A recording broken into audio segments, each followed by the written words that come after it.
Hello,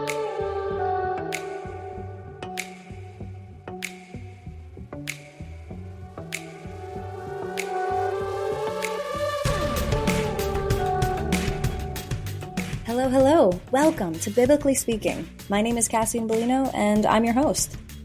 In this podcast, we talk about the Bible in simple terms with experts, PhDs, and scholarly theologians to make understanding God easier. These conversations have transformed my relationship with Christ and understanding of religion. Now, I'm sharing these recorded conversations with you. On this podcast, we talk about the facts, the history, and the translations to make the Bible make sense, so we can get to know God, our Creator, better.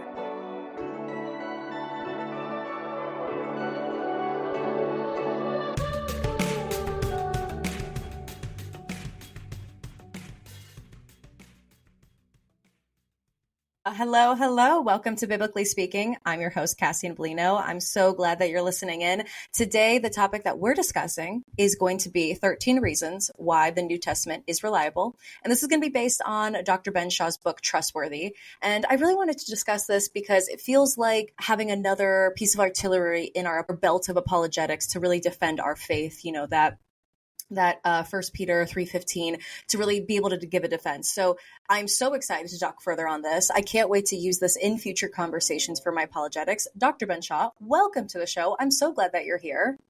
Thanks for having me. I'm excited about our conversation today. I know you've had a bunch of other Liberty guys on the show, and so I'm glad to join the ranks there with them. Yeah, shout out to Liberty University, really helping, biblically speaking, here, have some credibility. So how did you write this book? Like, what is your background? What do you usually teach at Liberty University? Yeah, so, it kind of starts with how I got to Liberty, which Liberty has been a huge blessing in my life, and that is because they had a hockey team. So they had an ice rink on campus, and I was a hockey player.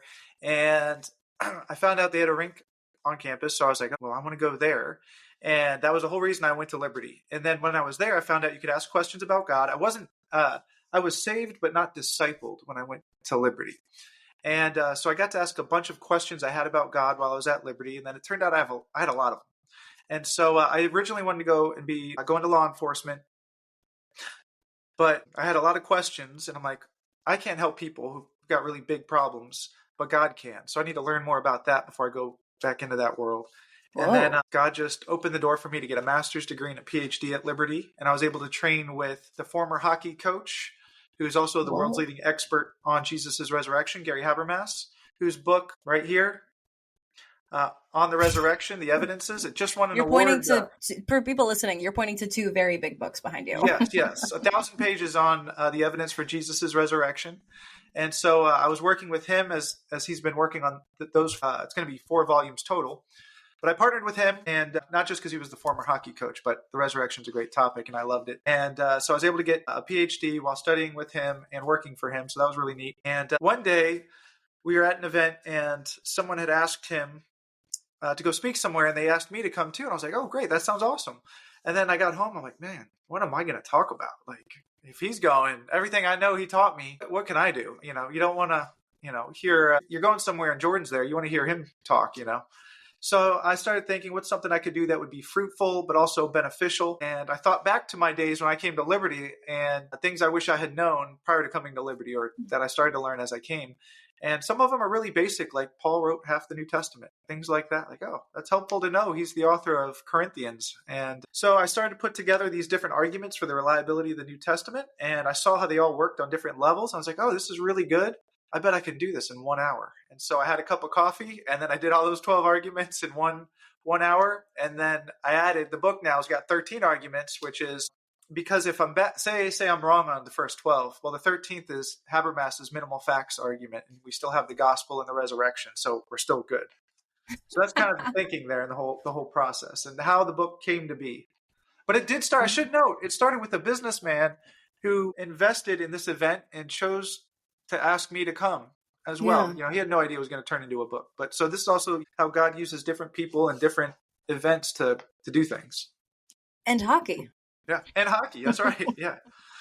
That's amazing. I love that you wrote this for your past self. I love that you entered for hockey and then just kind of like became something so much bigger. I love that you did this in an hour. When we were discussing this book prior to this call, you framed it as something that somebody could read in an afternoon, like something that isn't 1,000 pages, but the reliability that you can kind of go through in a day. And I think that you break it down through really unique perspectives, and then with the supporting arguments as well, and even with Gary Habermas's. But a few things that people don't really think about, and we have to kind of be able to give that defense depending on whatever type of apologetics that we're offering. Do you feel like it was difficult coming up with these arguments, or do you feel like they were like, what helped you guide what you were going to No, I defend? really didn't think it was difficult. It was just a matter of I'd seen them spread out, and some people would talk about 3 or 4 of them in one book. Some would talk about another 3 or 4 in a different book. Each chapter could be, and typically is, a dissertation or a discipline unto itself. So there's plenty of material out there on each of those subjects, but no one's ever really put them together in a short way that non-academics can or want to read. So Yeah. I love Habermas's book on the resurrection. It's 1,000 pages, so I know, that's not going to be for everybody. My book Yeah. is under 150 pages. It's Yeah. pretty short, like 10 pages a chapter. That's So, awesome. yeah, trying to make it manageable for those guys. You can joke and say, yeah, it's for the hockey players because it's only 10 pages a chapter, so they can manage it. But that's the point, because most people aren't studying to be black belts, in these things, and they're trying to ground their faith and then go out into their discipline and be able to give reasons for the hope that they have, but also understand the hope that they have as well and live that out in their lives. And so these are some of those things, because if we love Scripture and we want to understand it better, well, these are some of the things you just ask along the way, whether or not you're trying to be a black belt in these subjects or you're just trying to be a faithful believer.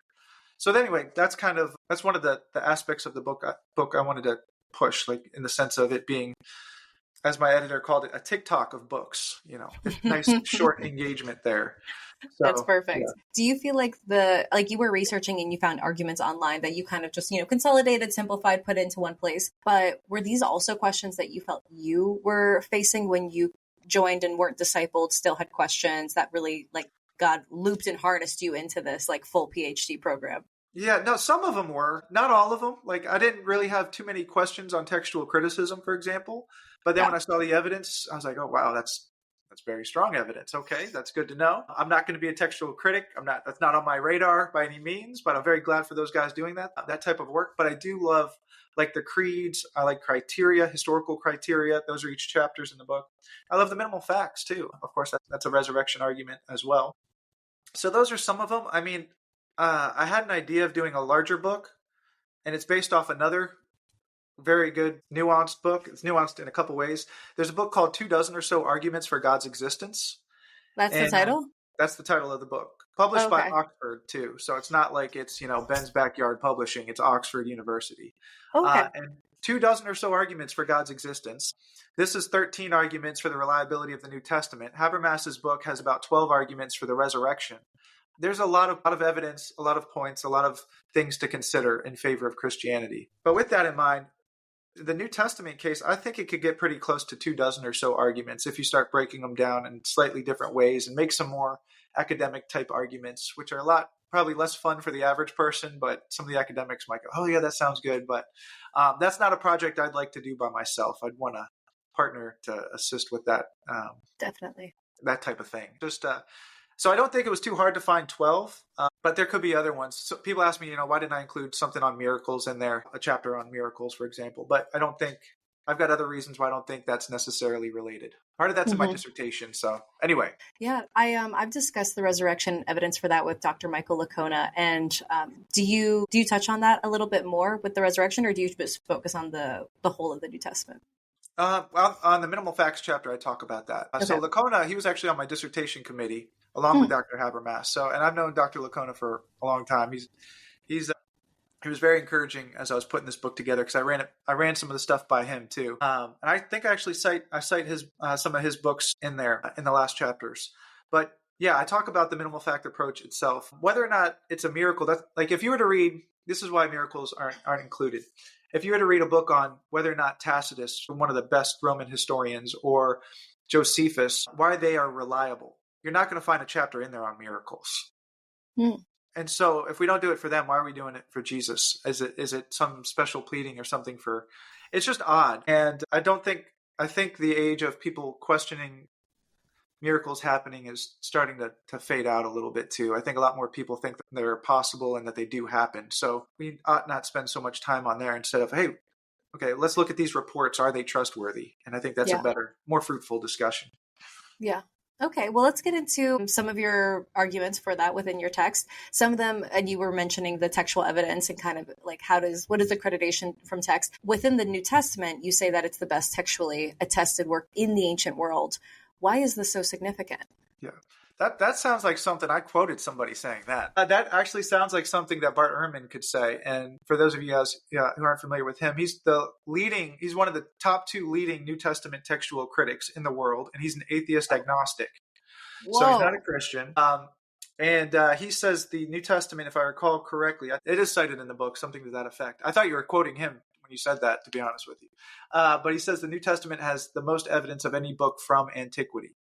And so one of the things we do, there's a number of different ways that scholars, well, first you want to ask, what is textual criticism? If I heard this, I'd be like, you got to dumb this down for me. Yeah, I would be like, what are you guys talking about? Textual criticism is just a fancy way of saying, okay, how do we know the words we have in our Bible are what was actually written down? Because we don't have the original copies. We only have copies. So what would happen is say Paul's writing his letter to the church in Corinth. Well, people would then visit the church in Corinth and copy that letter down and return to their churches so they could read that letter in their churches. And this would happen in other letter writing practices too. It's not like just a Christian thing. It's an ancient practice. So, and again, it would apply to Plato. It would apply to guys like Homer and their writings.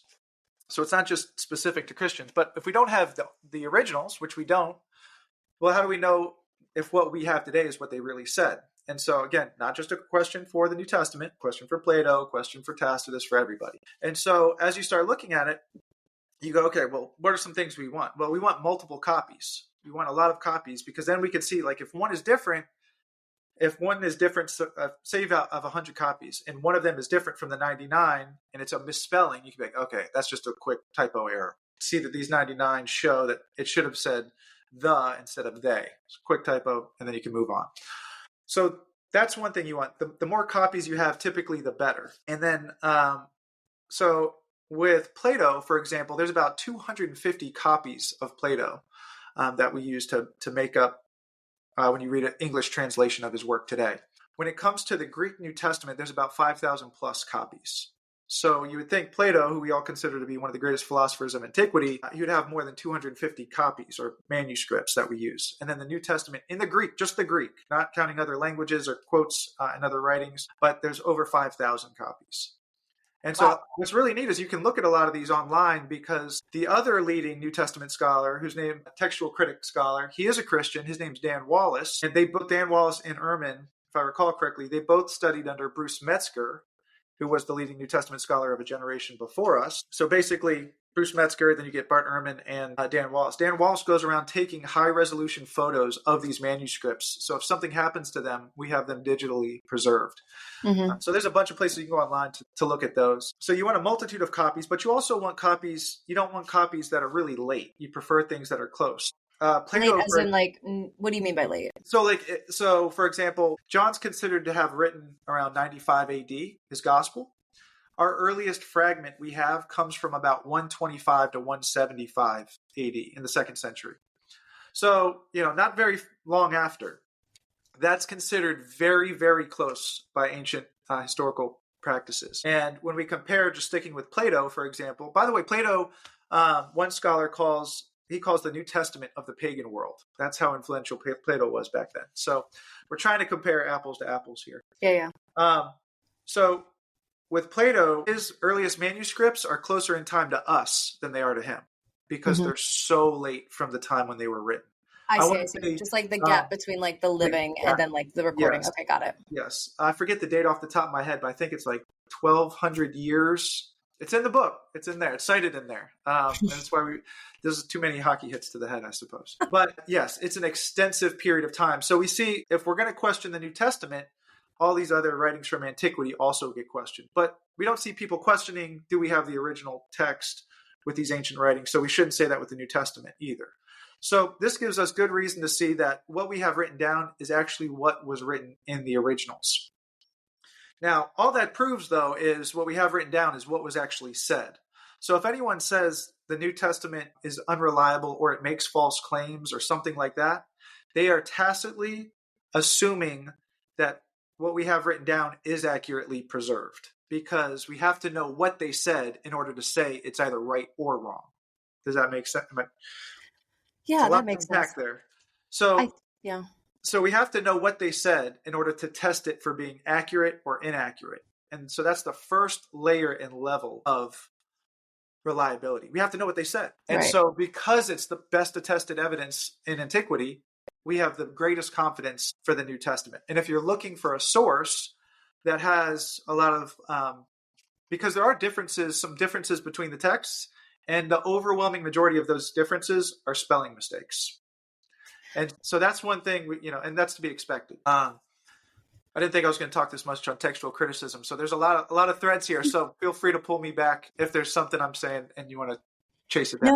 No, again, like you're the smart person. I got to dumb it down. I feel like the things that hold a lot of people back, I literally saw a TikTok on it this morning in a really weird way, is like, it has been translated so many times. It is such an ancient text. Like, how can we put so much reliability for our heart, soul, mind, and body in something that like has been altered in so many ways since it occurred? So we know that the base foundation of the text is accurate, but what about the variations that have come out? Aren't we so far from the original copy at this point?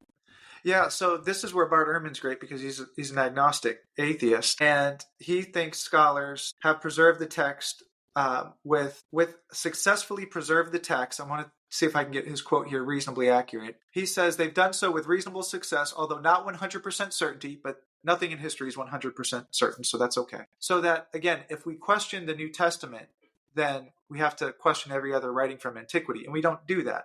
The second thing is on that TikTok comment, we have the original copies here of these ancient copies, so we can see what they actually said.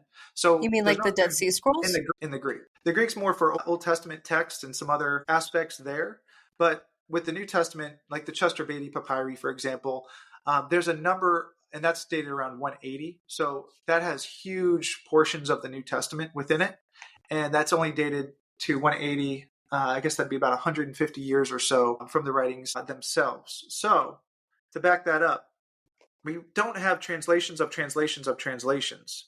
We actually have the Greek. And as following Ehrman here, it's the best attested of all sources of antiquity of what we have. Mm-hmm. So it's not translations of translations. We can see the original language. And then the question is, okay, are we translating it? Fine. And that's a different question altogether. Okay.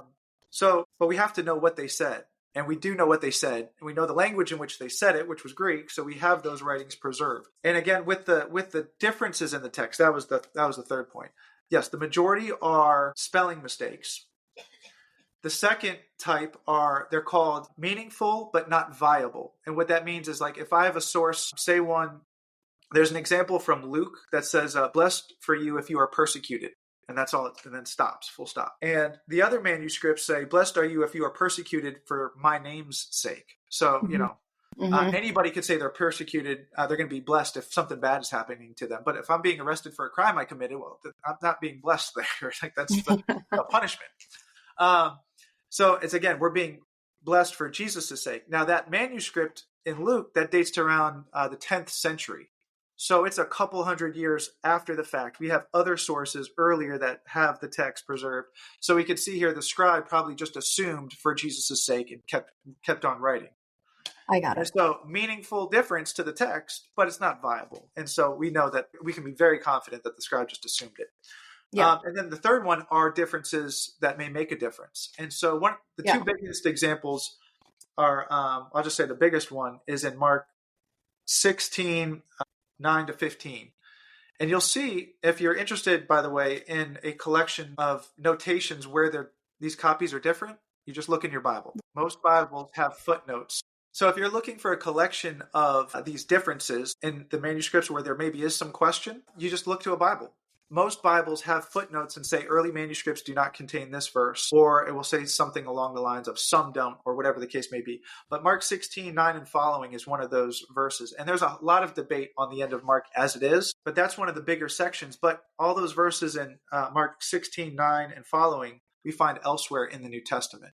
So both Ehrman, again, not a Christian, and Dan Wallace have comments to the effect that there's no major doctrinal change in Christianity because of any of those differences.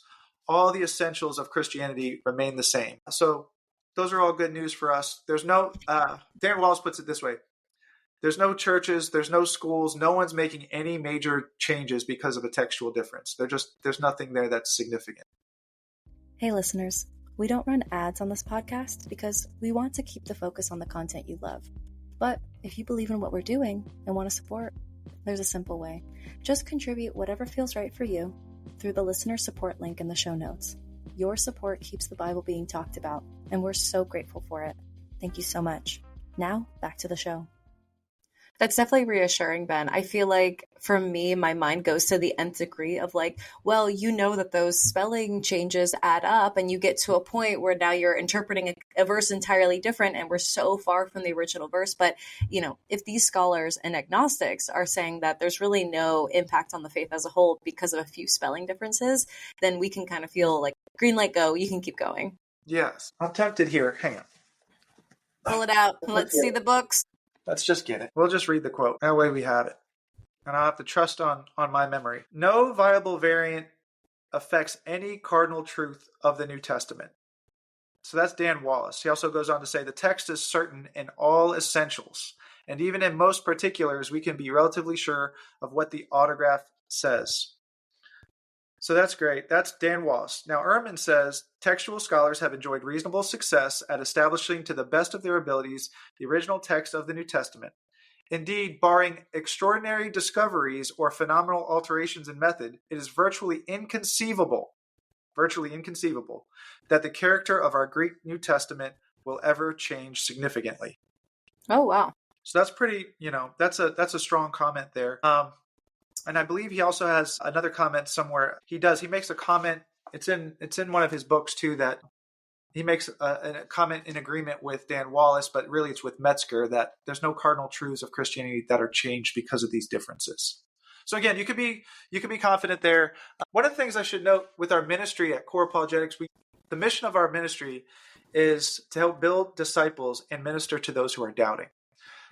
Now, I'm bringing this up for a reason, because when we have doubts or questions and doubts can be the same thing. So when I came to Liberty, I had factual questions. Does that mean I was a doubter? I don't know. But the discipleship and apologetic answers, they like blend together. And so, if I'm wanting to know if Paul wrote Corinthians, that's a discipleship question and an apologetic question. But then dealing with doubts, there's certain types of doubts. So those are like factual doubts, but then you have emotional doubts, which is the most common type. And they typically look like what if questions. They typically will start with a what if. And so someone could go, but what if there is some secret hidden difference? What if?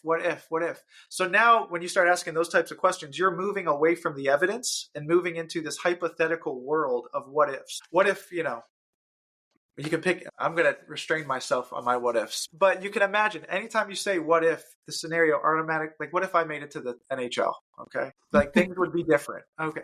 But that's not reality. That's just a what if scenario where all the facts have changed. So It's fine to ask those questions, but you can't live there. We have to live with what we have.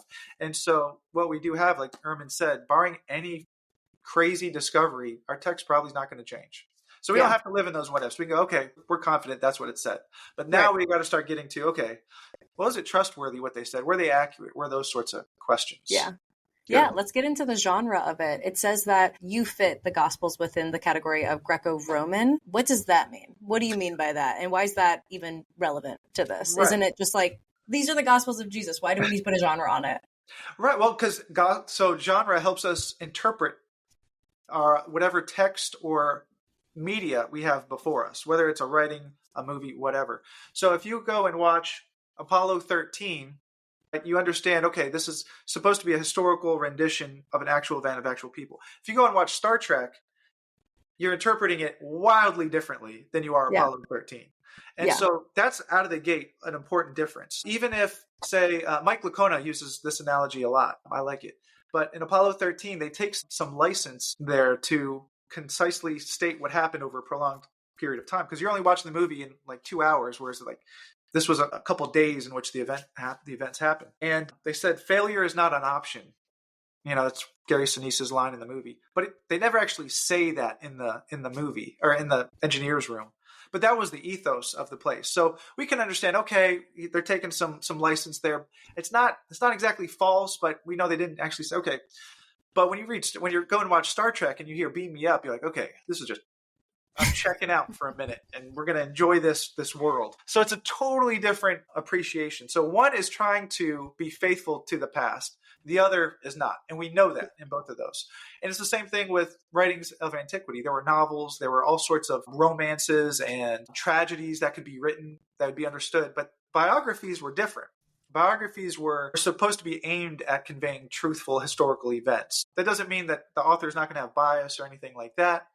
But the point is that they're aimed at truth. They're aimed at historical events. And more importantly, especially with the Gospels, they were written so close to the actual events themselves that they were even more expected to be historically accurate, because it's a lot different if you're writing historically about someone 300 years ago. For example, like Alexander the Great, our earliest biographies of him come centuries after his life. Centuries. Yeah. But with Jesus, we're talking decades, depending on who you ask and what dates, and we can get into that. But yeah, it's almost like a written live stream of like what was actually happening. It's written so close. That's right. But when it comes to these Greco-Roman biographies, how does that differ to like Jewish genres? Because I understand that like every book of the Old Testament, like I said, I'm very deep in Old Testament right now. And so you've got like historical narratives and you've got poetry and you've got all of these things. How does the Gospels, how do they compare to that? Right. So this isn't anything new for me, by the way. Ben Shaw did not invent this. This is built out a lot of. Richard Burridge wrote a book called What Are the Gospels? And that's essentially been considered the definitive work on the Gospels are Greco-Roman biographies. And that's important because there was some debate in the 70s and 80s on what genre are they. And he was going to argue they're not biographies. You guys are all wrong. And then he got convinced, oh, you guys are actually right. I think they're biographies too. Now, one of the things why I bring him up is because one of the things he highlights is that in the Jewish writings of that time, you start to ask, well, how many Jewish biographies do we have of rabbis? Let me specify, of rabbis.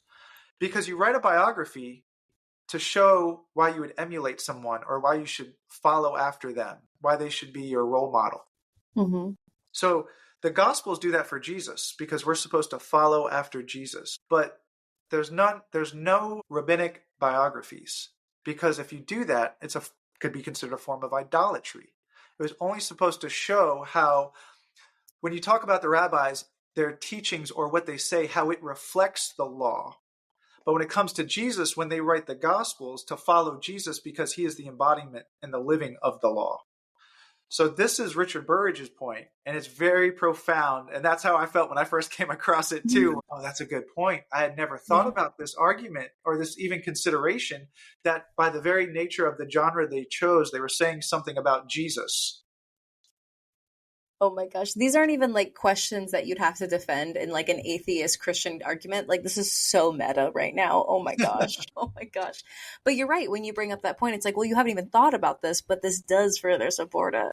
Yeah, it's another angle to it. And again, it just supports too these understanding of Jesus's deity. That again, because if there's no rabbinic biographies, why is there no rabbinic? Well, because if you're telling me I got to go follow Gamaliel, are we not idolizing Gamaliel at this point? Yeah, we don't want to do that. No, we certainly don't. But why wouldn't we do it for Jesus? It's a little different there. So that's another aspect of the genre too that's important. Yeah. Okay. Wow. Thank you for that. I feel like these are so helpful because I only have like my surface level questions, like what I asked before of like, well, translations can go off the deep end, and you're like, it's so much deeper than that, Kaz. Yeah. The translations are so, the copies of the copy, like it's very good. I've been using this analogy. I wish if someone's good at blockchain, that'd be very helpful for me because this is my modern day analogy. But if I understand blockchain correctly, you have all these computers agreeing on the transactions. Well, we have all these copies of the New Testament that testify to what the original said. So if there's a divergent text, all the others testify against it and pull us back to this copy. So I'd be interested to know if that's like seems like a good analogy. I just don't know enough about that technology. Like it would be so painfully obvious that divergent. Right. Got it. So we have the copies, we're good there. And then it's just a matter of the translations. How do we translate them? And that's why people can go, hey, look, let's just you can go learn Greek, and then you can translate it yourself. That's really how you can do it. Yeah. And I have an episode on that for those who haven't listened. Anyways, moving on to other shit. So again, this is another topic where I'm like, I didn't even think about this. Is like, are these written anonymously? Like I thought, and again, like in my Sunday school mind, which is how I like to refer to this, is like Matthew, Mark, Luke, and John. Those are the authors. Mm-hmm. We got the name right on those. But this is up for debate that they didn't actually write them simply because they didn't say, hello, it's Mark. I'm now going to talk about this. I didn't even realize that you had to do that people could use that as a loophole to say, see, anybody could have written about this guy, Jesus, and it's not even Mark. So everything you believe is actually false. How did that come about? Yes. So there could be, and just like today, here's my modern day silly example. I was thinking in my head one day, too much free time on my hands, that I was going to write a book on etiquette. Yeah, a hockey guy writing a book on etiquette, and just modern day etiquette. And then would love to hear the slang in that one. It would be under the pseudonym written by a guy named Ed D. Cutt. Hilarious. So yeah, that's people do. They do. I'm going to try to say the name, and I've had too much coffee now.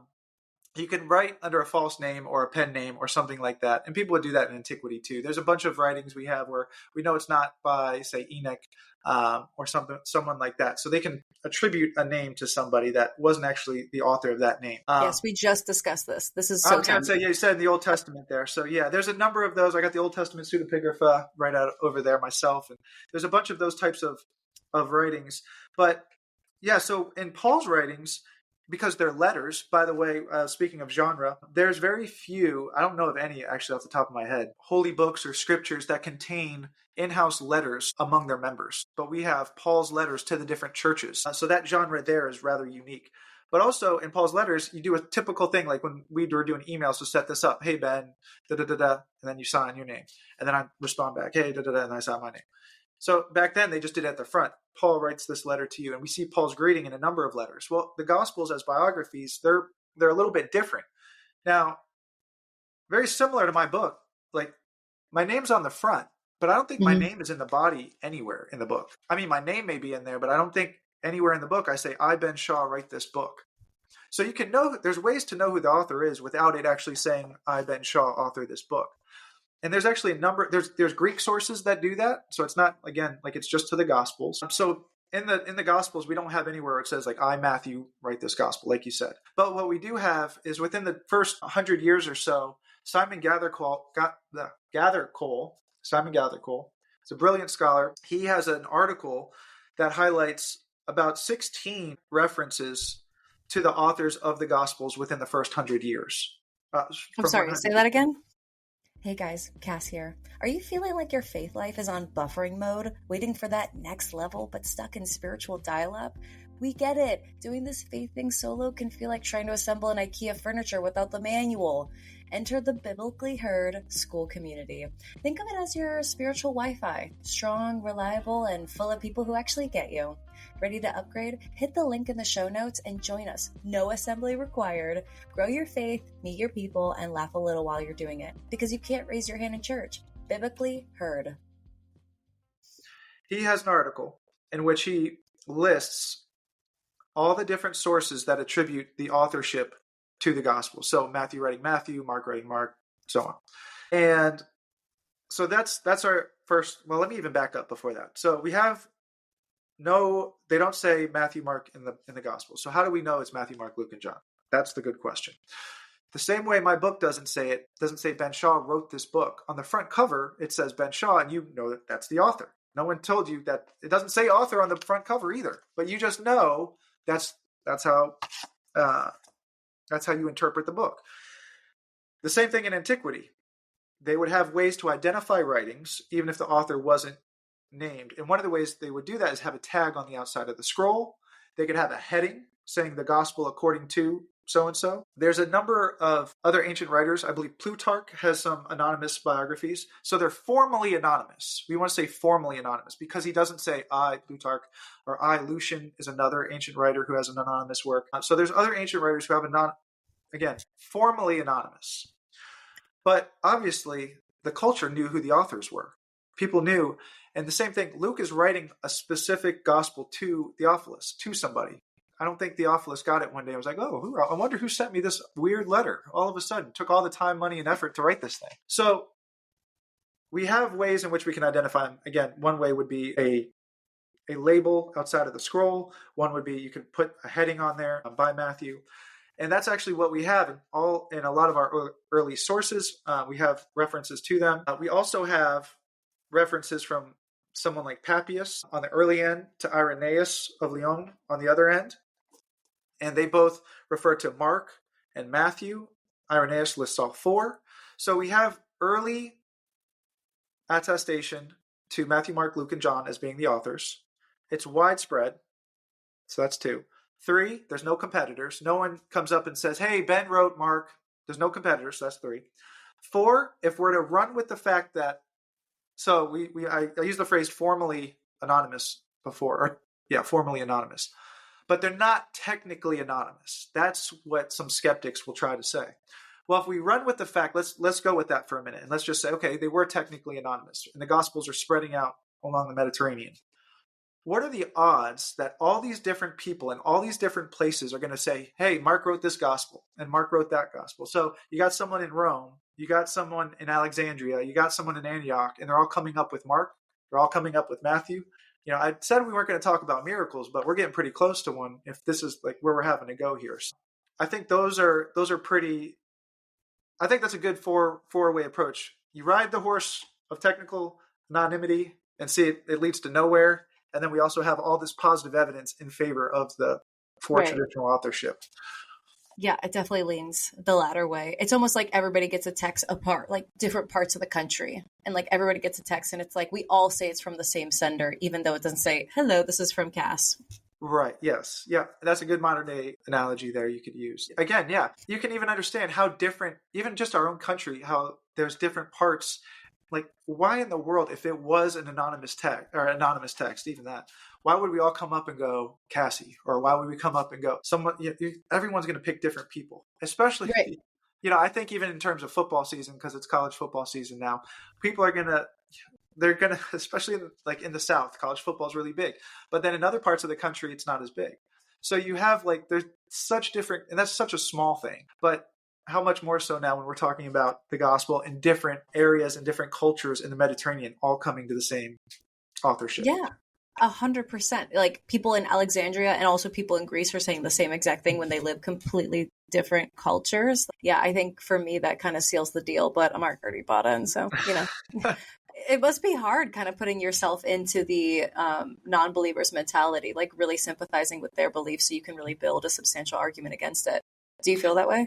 Part of it is I grew up in South Florida, and so I was in part of my questions and not being discipled. I tried to see things from other people's point of view a lot growing up. So there's 4 million people in our county, so I try to understand, okay, well, what do you think? Like I knew the Sermon on the Mount, and I trusted Christ as Lord when I heard that. But then seeing other people believe different things, I was like, well, what do you believe? Is that true? And most of the time they didn't know. So she's like, okay, well, that's what they think. This is what they think. So I don't necessarily it's not like troubling, but it is important to be able to go, okay, because I don't want to bear false witness about them. I want to make sure I'm representing them well, so I'm understanding them. So I want to seek to understand them, and then I can present them, and then why I disagree. And then, or if I could be wrong on something, like with the Jewish genre of biographies, like that was something I was like, oh wow, I hadn't even thought about this. I need to evaluate these things. So then now he's a believer, so it's a little different. I get that. But yeah, part of our minimal facts approach is we're just using what skeptics give us as far as data to show the resurrection. So that's just kind of something. Habermas is kind of the same way. So it's not really, I don't know. God's just equipped us that way, or our minds that way. Yeah, it's what I'm doing. I'm coming with so many questions, and I'm like, well, what about this? And my poor scholars and people that come on are like, oh, well, with that question, here's the solution. I'm like, okay, thank you. You guys could never predict. But moving forward, just with the audience expectations, I think I love this topic, is putting ourselves in the shoes of the original, receivers of the word. And what are the expectations there? Like, how did they receive and view the New Testament writings? All we know is our 2024 mind. So what are the expectations like that they received it in? Was it with like, oh, look at this new like article in the newspaper, like entertainment wise? Or is it like, oh my gosh, this is like the living word? Like, how did they receive it? Yeah, well, writings back then weren't easy to come by. So that's part of the challenge. Constantine famously had Bibles made and sent out. So Constantine, big ruler, to put it mildly, conqueror of the known land, so to speak. And he made a whole total of 50 Bibles. So with all the money and luxury they had, it took everything to get 50 Bibles made. Wow. So getting these things written was not always an easy process. It could be expensive. It could be difficult. So when we have those writings, we want to keep them. They want to preserve them. They would often have people read them as well. And so you'd go somewhere, you could hear someone reading one of the letters. Polycarp and Ignatius, there's some discussions in there where the letters were being expected to be read and passed on to different groups. Yeah, they would get those things. It's not like we are in a luxury of media as far as, we can watch movies on demand. Growing up, It wasn't like that. What's on TV, that's what we get. Yeah. The weird story is my wife and I got, I don't know what she's going to think of this, but she started watching the A&E biographies of old wrestlers, and she got kind of hooked on them. She goes, we should check out some of these old wrestling, the Hulk Hogan era wrestling and things like that. So we started watching some of those because I used to watch that growing up. And it was just funny because I was telling her, I'm like, look, you had to wait a whole week before you could find out what was going to happen to this guy. And so, that's just such a cheesy and, hockey player of an analogy to how the ancient world might have expected like a letter from someone. But it's just with computers and electricity and AC for a lot of us, we take a lot of this stuff for granted, and we ought to be thankful that we have these opportunities. So for them, just to kind of simplify it, they would have received these writings as like a real privilege. It wouldn't have been like commonplace. Everyone knew the Gospels. It was like if you got your hands on the Gospels, like that was a pretty big deal. Yeah, I mean, well, I think too, most of the culture too couldn't read. I want to say they could read, but they weren't fully literate too. So that would be a challenge for many of them. I think they're probably more literate than they get credit for, but they're still largely illiterate. So it's an oral culture. And so having one is important. So even Papias, he mentions he valued a living voice. So if he got to go hear one of them or someone who talked to the disciples, he was thrilled to do that rather than someone's written report. So you actually have some balances, but that's very, very early, like very early on. But then as it spreads, people are going to want to see the writings, want to see what Paul wrote and said and things like that. So when it comes to the reliability of the New Testament, people had no incentive to change it. They wanted to preserve it as is. Yes, that doesn't mean that they're not going to have scribal errors. I worked on Habermas's Volume 3, which was a lot of transcription. I've got a comfortable seat, AC, lighting, keyboard, and I had typos left and right in doing it. So you're going to have those issues. People typically wouldn't do that. Later on, there's some issues where some people may do those sorts of things, but I'll leave that more to the textual guys to unpack those sorts of issues. There's a great book called Myths and Mistakes of Textual Criticism, and they unpack a lot of those things. It's really good. Okay. I don't think it's too terribly long, maybe around 200 plus pages or so, but they do a good job in that book. Okay.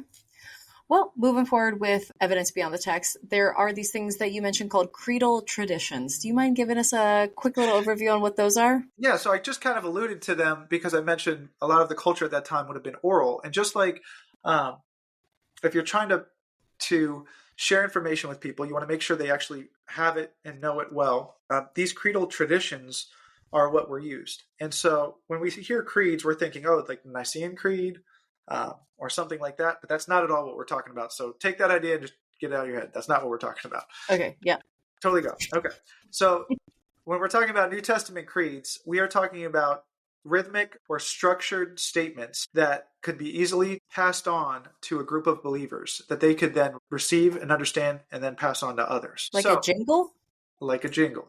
So very similar. So Habermas uses the example, row, row, row your boat. And you already know the rest. Everyone's singing the rest of it now because we have these cadences and these little jingles in our heads. Because when you have them in rhythmic form, it's easier to memorize them. Or when they're structured, it's easier to memorize them. Same thing in the oral culture. Kind of like us before we had cell phones and we had to memorize everyone's phone number. Yes. We try to find ways to memorize someone's phone number and maybe put it to a beat or something. Now we're just like Google everything. But so anyway, very important back then to be able to pass those on. And so what we have in the New Testament, though, are preserved oral traditions, and they are preserved in writing in the New Testament for us.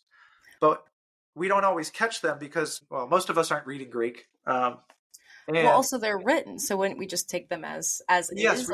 Yes. So since they're written, we pass over the fact that It's formulated, it's structured. And so I'll give you some examples here. I'll give you the best one in a minute. But there'd be a number of reasons why they would create these creeds. I already mentioned one, just the teaching part of it. You might use it at a baptismal. So creeds go by a number of different names. Kind of like a hymn. They go by hymns. Hymns are another, because they'd be something you might sing before baptism or at a service, but they're also communicating theological truths. You could give a baptismal confession. They go by the name confession. Kerygma, the kernel of the gospel or the core of the gospel. A lot of these creedal statements are the very core and center and essence of the gospel. And so, okay, now enough with the names. We're just using creed as a catch-all name because it's just very easy to do that. And we understand that they're formulated to be easily memorized. So if they're in the New Testament, where are they? And how do we identify them? Well, if you can read Greek, you can usually identify the structures. But in the New Testament, one of the most studied of all the creeds is in 1 Corinthians 15. And it's very evident that Paul is giving an oral tradition there because he says so. He says, I delivered to you that which I also received.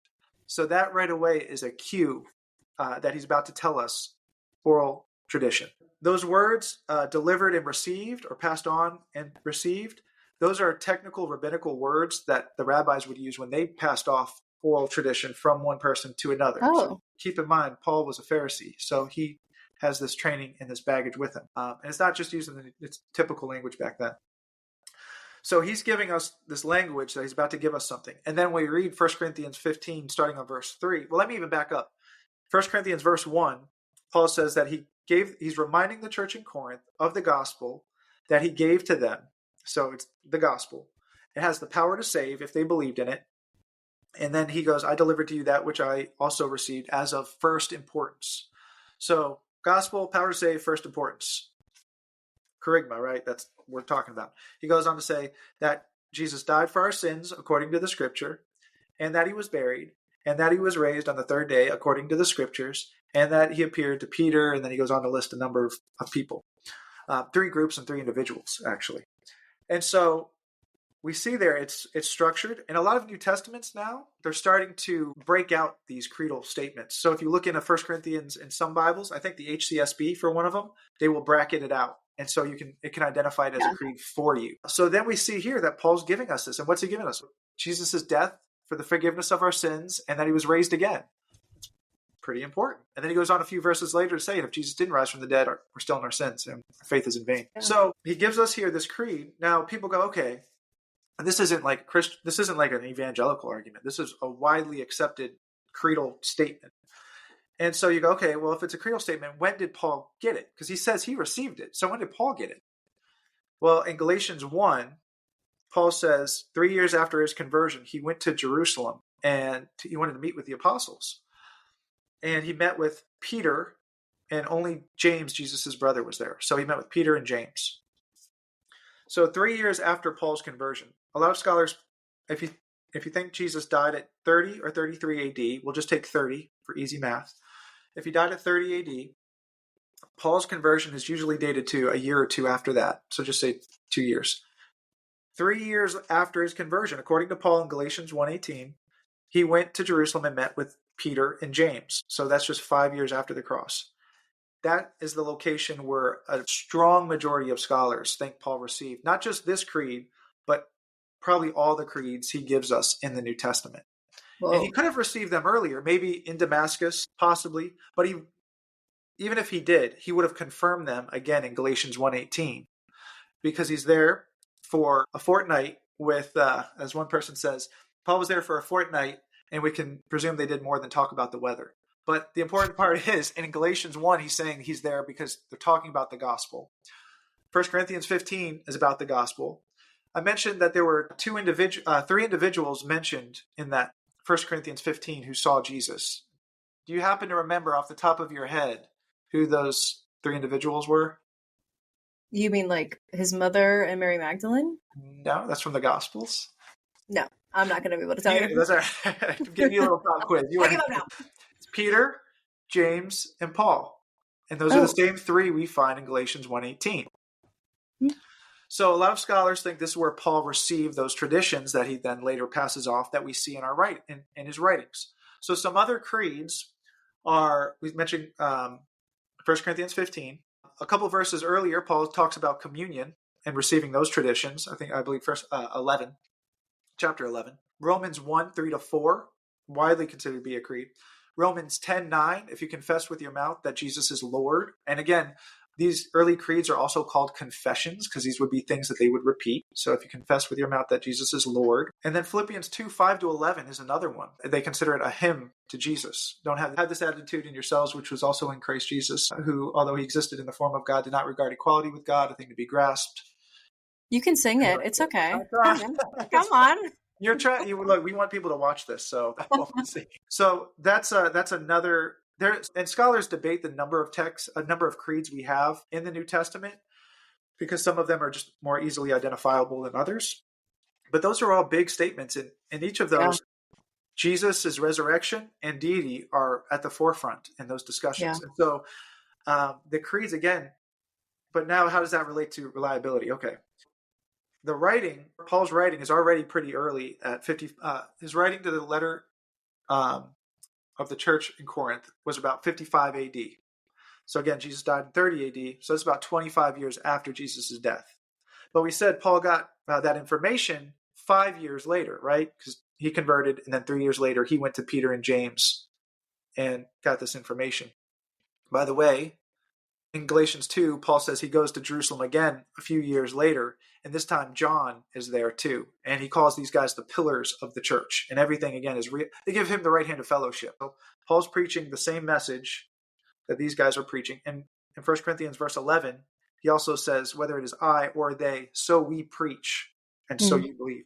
So again, this uniformity of belief. So now we have this creed information, 1 Corinthians 15, connected to two big eyewitnesses, Peter and James, Paul as well. But if Paul's getting it here, well, Peter and James would have had to have had this information even sooner.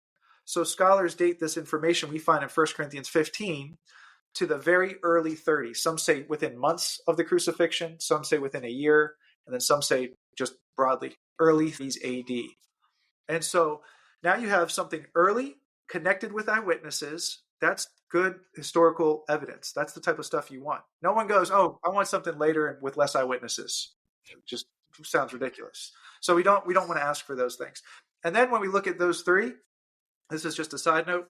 One of the minimal facts is that the disciples were willing to suffer and die for their beliefs. We have first century evidence that Peter, James, and Paul were all willing to suffer and die for their beliefs. So that again adds yet another layer of reliability to their accounts. Yeah. And it also excuses any reason for them to embellish or just come up with something. Because when I think of jingles that people sing, it's almost these Irish pub jingles where it's such a hyperbole, and it kind of goes off the rails of what really happened. And so how did these hymns, if we're going to call them that, hymns and jingles and creedal traditions, how did that avoid kind of going off of Jesus was the largest in the land and the best of all, do you know what I mean? How did it stay pure? Yeah. So those wouldn't have been a couple things, because they're not all hymns. So some of them would have been hymns, like the Philippians 2 is considered to be a hymn.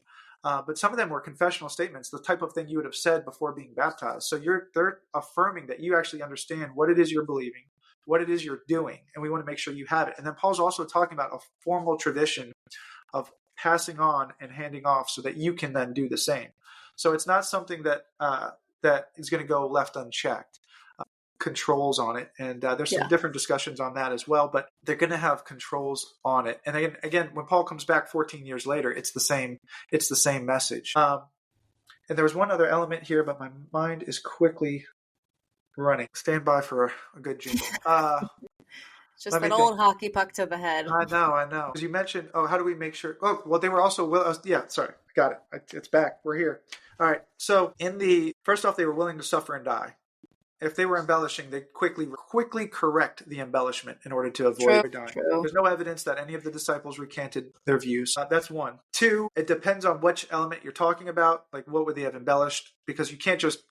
So this is part of the what-if doubting. What if they embellished? What's the evidence to suggest that they actually did before I start worrying about that? I need to have some sort of positive evidence. We actually have evidence that they probably didn't because they were willing to suffer and die, like we just said. But as I'm glad Andrew Loke, he's a scholar. He's recently been helping to highlight the fact that it wasn't just their physical bodies that they were risking here, but they were risking lying about God.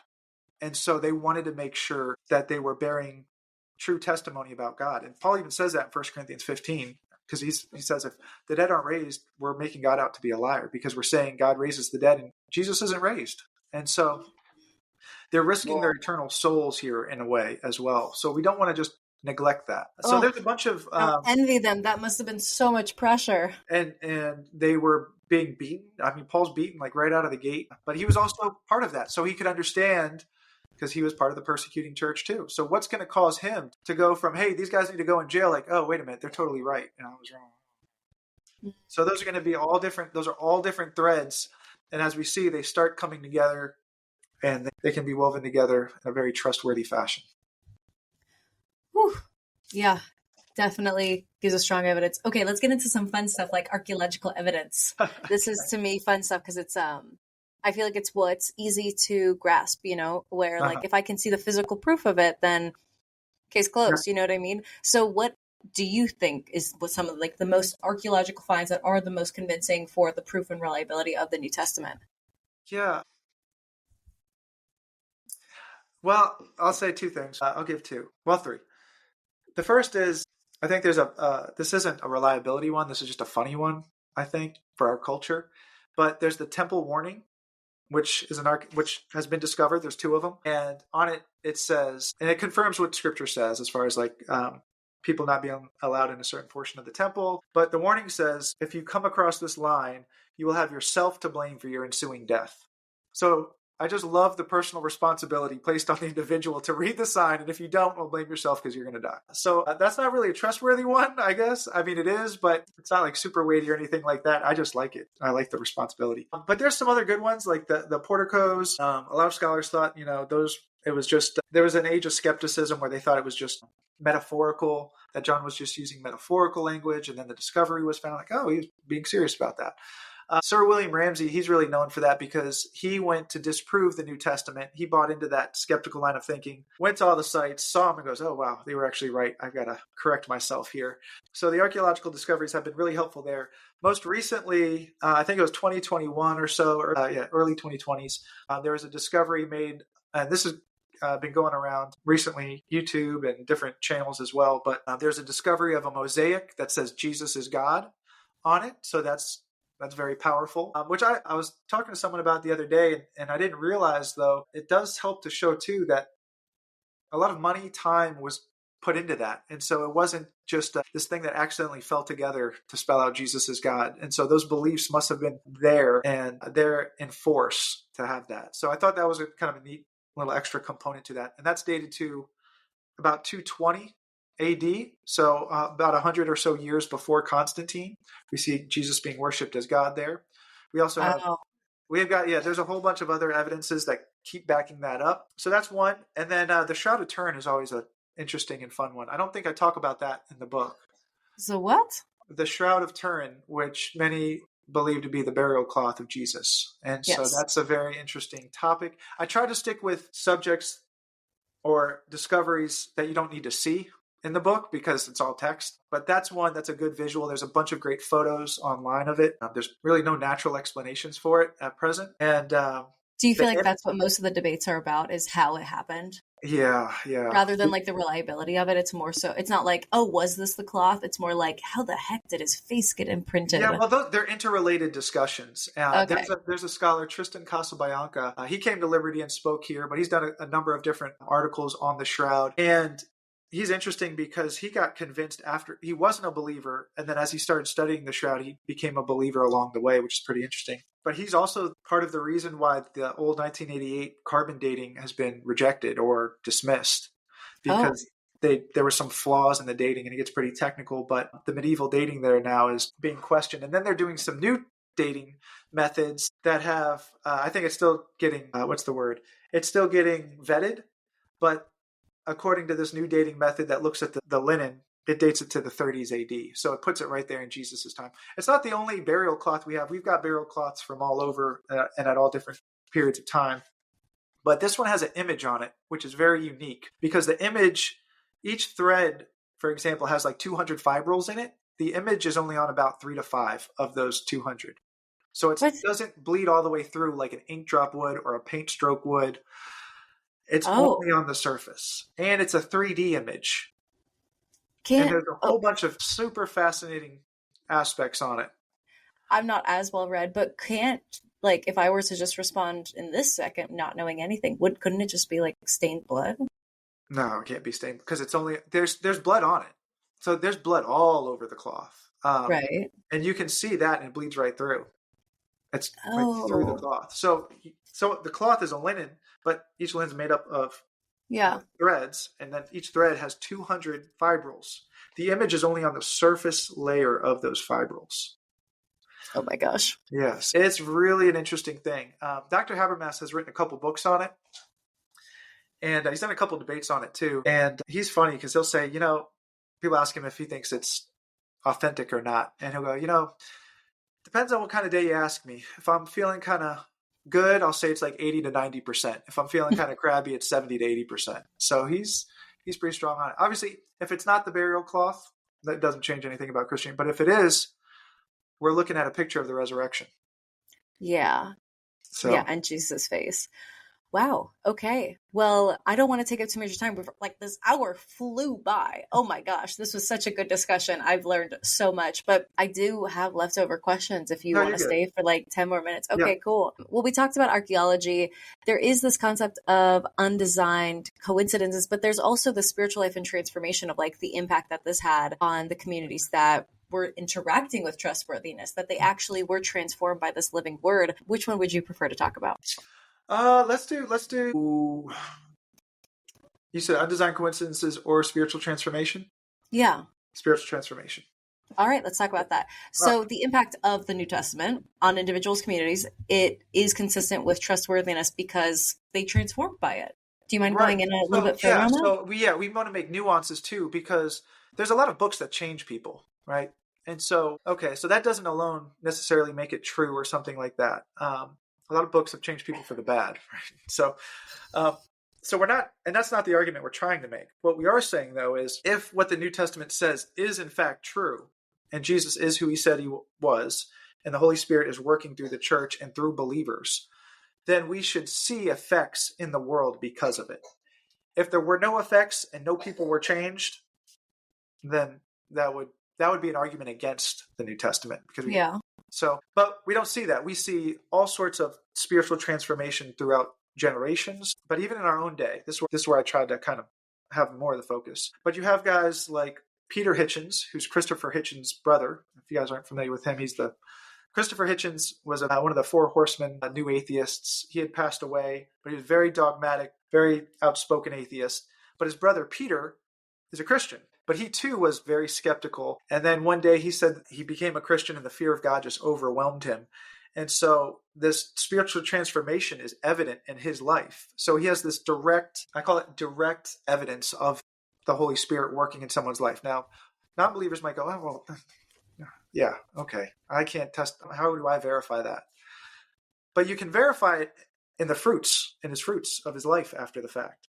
Was his life transformed? And it was dramatic. Like he's a different person. And that gets multiplied over. Funny talking about those WF A&E biographies. There's a couple guys in there where that same thing happens to them, where they mention that they get saved. And some of the other guys who I don't know if they're believers or not, they're like, yeah, some people says he found Jesus. And yeah, all I can tell you is who he was after he found Jesus was not who he was before. So that's an indirect testimony to the changed life. So we have this direct testimony that people experience. Augustine may be a historical example. Many of the listeners can testify to their own. But then we also have those who are non-believers who look and say, wow, yeah, there is a difference there. Tom Holland is an example I use. He wrote the book Dominion, and he talks about how he kind of grew up in the church but faded away. And Are we talking about Tom Holland, the actor? Not Spider-Man, the historian. I was about to say, whoa. Good distinction. I usually say that too. So he writes a book, and he's studying the ancient Romans and Greeks, and he's like, oh yeah, those guys are great. That's where I get a lot of my beliefs from. And then he starts studying them, and he goes, these guys are horrific. They have no problem enslaving and murdering people by the millions.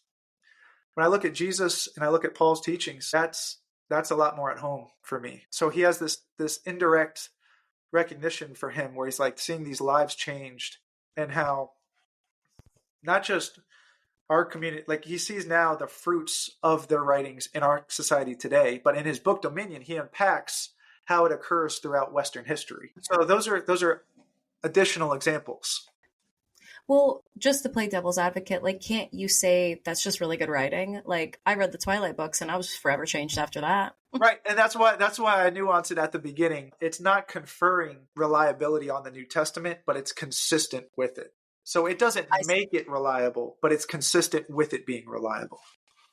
Got it. Okay, that was a good distinction. Okay, because we're not questioning the vampires. Right, and that was the point at the beginning. A lot of books have changed people, not always for the good. A lot of movies have changed people, not always for the good. And so those are things we want to take into account. We don't want to neglect that. I mean, it's just a fact of life. Wow. That was a lot. My gosh. I'm sure you're just like the best at birthday parties when people are like, the Bible, you're like, are you ready? Do you have 30 minutes? I do magic tricks at birthday parties. Exactly. Well, for someone that is kind of starting off, like this was super in depth. Like this went to a level that I wouldn't even think to like question if I was doubting the New Testament. So for someone who's trying to build up like kind of a set of arguments to use within their artillery of like 1 Peter 3:15, to like if they have a friend that's like, I think like it's unreliable, I think it's not true, like where could someone at my level, like at the beginning, where could they start? Would you like, obviously with your book, obviously, but anywhere else? Yeah, no, that's a good question. So there's a two-angled response, a two-pronged response to that, because if I'm looking to understand the Bible more deeply, these are questions like, oh, I didn't realize this connection or this connection. I've got these blind spots. And so we can help unpack them for one another. So that's a good thing. But then also, how do we apply that to when people are asking us questions or maybe challenging us? So there's kind of two different approaches there, and the context is going to change. One of the things we've done is with core apologetics is we have online classes where we do this live in a classroom. So I teach online.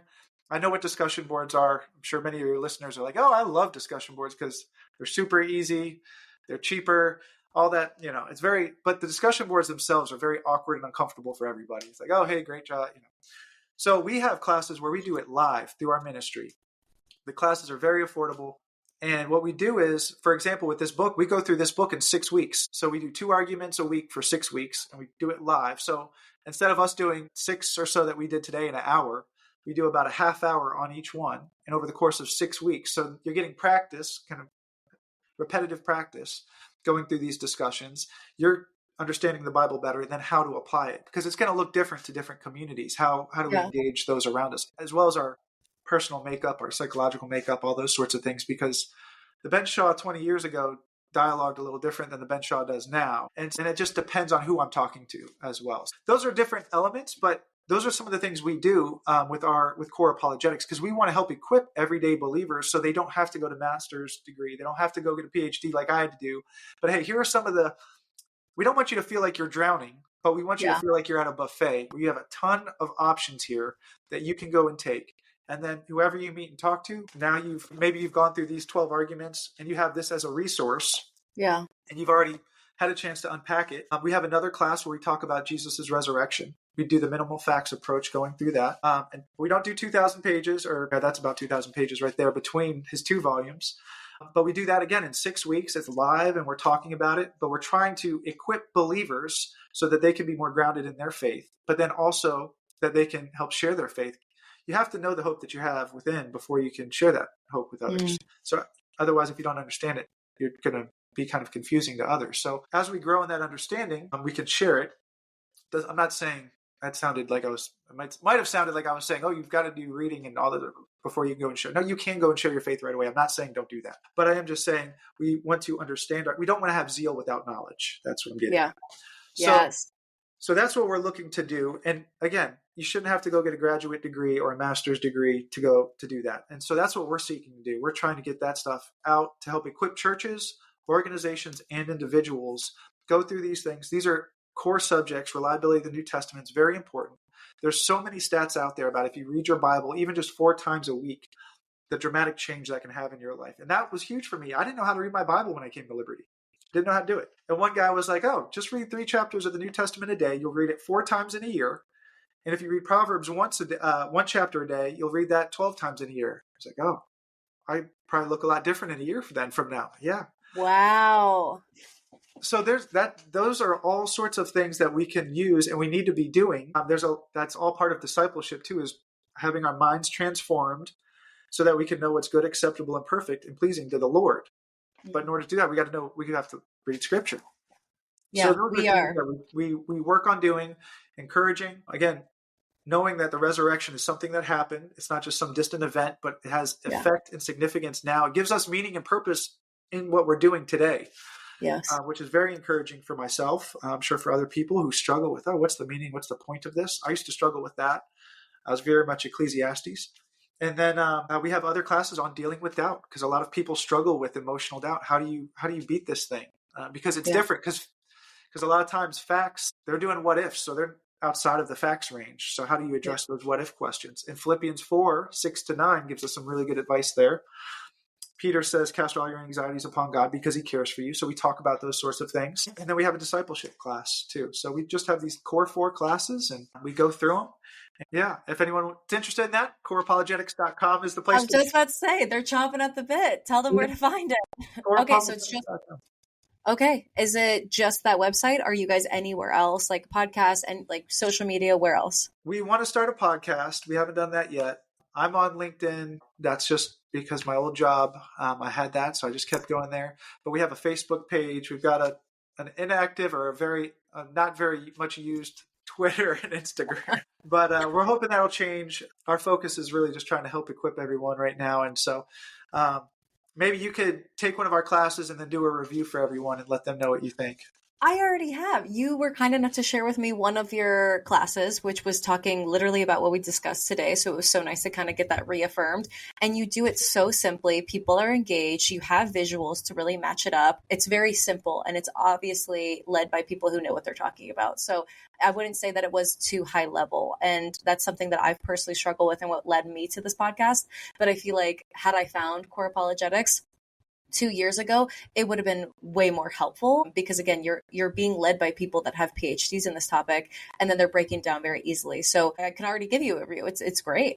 Well, we'll get you the rest of those, the 5 other ones on top of that.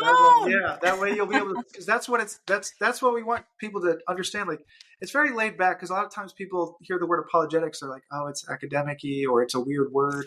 And I'm just like, I just want to know. I don't care what I look like. I don't care what it is like. So that's, now our goal is, some of the things that really burden Ron and myself are, a lot of Christians don't know what a disciple is. There's a lot of scary stats on the number of youth pastors with biblical worldviews. But here's another one. Pastors will, on average, speak to about 8.8 million non-believers and nominal Christians throughout a year. Business owners will speak to about 118 million non-believers and nominal Christians. So who needs to get some extra equipping with these topics? That's a great stat. In the workforce. And so that's what we're trying to do. And so we're trying to have these classes in a way that is feasible for them to do, because we know people are busy with family, serving at their church, and they have a job. You know, who can fit a master's program in there, a PhD? God's calling some people to do that, but not everybody. 100%. So we want to help equip other believers so they can be faithful and be discipled in their discipline, be disciples in their disciplines, and then at home with their finances, with all different aspects of life. Truly. Yeah, you're doing God's work. It's so great to see what you're doing. And I am hopeful that we collaborate more in the future, Ben. But for today, thank you so much for giving me so much information, for overviewing your book in 60 minutes. But like you said, I could probably read it in like 2 hours. So thank you for making it simple for me and my listeners. I really appreciate you coming on the show. Awesome. Thanks so much for having me. I appreciate it. All right. We'll be talking soon.